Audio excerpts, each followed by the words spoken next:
पश्चिम बंगाल विधानसभा चुनाव के पहले चरण के प्रचार का शोर आज शाम थम जाएगा। 23 अप्रैल में पहले चरण का मतदान होना है। बंगाल चुनाव में एसआईआर से लेकर महिला आरक्षण विधेयक तक कई बड़े मुद्दे हैं, जिन्हें लेकर टीएमसी और बीजेपी आक्रामक हैं।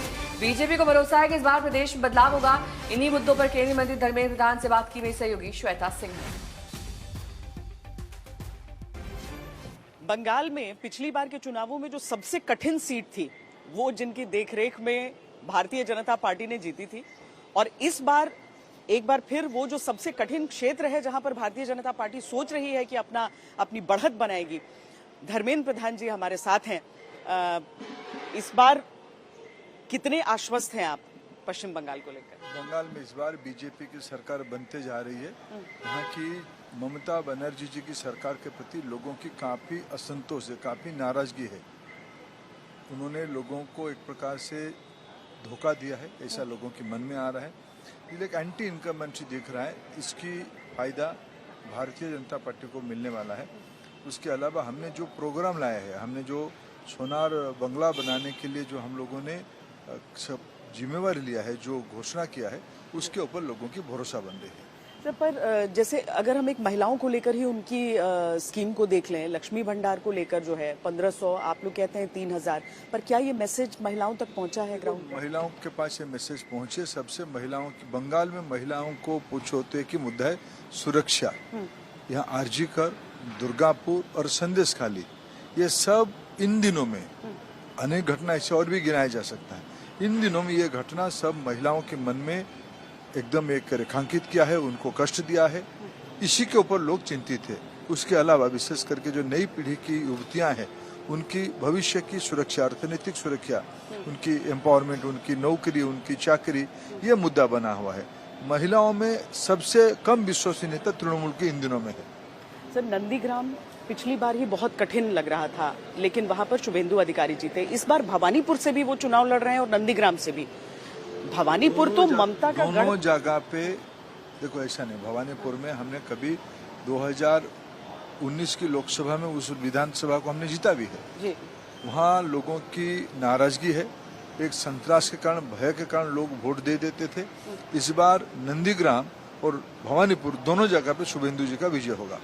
पर तृणमूल कांग्रेस का ये कहना है कि क्योंकि एसआईआर में वोट कट गए हैं, और वो सीधे कह रहे हैं कि ये बीजेपी के इशारे पर हुआ है वो, और कई सीटों पर इतने वोट कटे हैं जो कि पिछली बार की जीत हार के मार्जिन से ज्यादा। क्यों वोट कटे हैं? हाँ। क्यों चिंतित हो रही है? क्यों रोहिंग्या की वोट को लेके, क्या जाली वोट को लेके? क्यों? दो प्रकार की वोट थे। जिन लोगों के नाम फर्जी वोट के नाम पे उन्होंने सत्ता पक्ष ने अरेंज किया था, वो डुप्लीकेशन हो रहा है। ये पुरानी प्रक्रिया है चुनाव आयोग की। और जो लोगों को प्रमाण नहीं है भारत में वोट दिखाने के लिए, उनकी वोट कट रही है। इसको लेके उन्होंने सुप्रीम कोर्ट तक खोएंग ममता जी ने पहुंची थी। सुप्रीम कोर्ट ने उनको भी निराशा किया, उनके अपमान के हिसाब से नहीं किया, कि वो सही नहीं था। वोट कटने में एसआईआर क्या पहली बार हो रहा है क्या देश में? चुनाव आयोग की काम रहता है एसआईआर को बीच बीच में करना। कई राज्यों में होती है, कई बार हुई है। इसको लेकर ममता जी ने एक अनावश्यक बवंडर खड़ा किया है, क्योंकि उनकी मूल है, उनकी जनाधार नहीं रही है। एक हिंसा के मुद्दे को बहुत उठाया जाता है। बीजेपी को भी आशंका रहती है और कि कहीं वोटर बाहर निकलने में डरेंगे तो नहीं। आपको लग रहा है कि सभी वोटर आपके होना चाहिए? सभी वोटरों को हम भी निवेदन करते हैं, निडर होके अपने भविष्य के लिए बंगाल में वोट करिए। श्वेता जी, आप भी रिपोर्ट किए होंगे, पिछले विधानसभा चुनाव के बाद जिस प्रकार की प्रतिपक्षों के ऊपर डायरेक्ट एक्शन हुआ, ऐसे ही एक्शन को लेके जनता के मन में एक भय और संतरास को लेके चिंता है। हम आश्वस्त करने, इसमें कोई डरने की कारण नहीं है। चुनाव आयोग उसको ठीक से चुनाव करवा ही रहा है, सारे सुरक्षा प्रबंधन भी हो रहा है। चुनाव निष्पक्ष होगा, निर्भय से चुनाव में लोग वोट देंगे तो ममता जी का जाना तय है।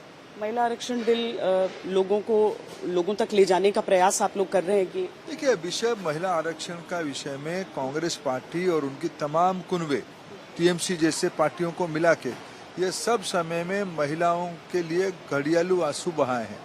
जब मौका आया था महिलाओं को 33% आरक्षण देना, ज्यादा एमपी बनते, ज्यादा एमएलए बनते, इसमें ये मुकर गए। ये तो मुद्दा है ही।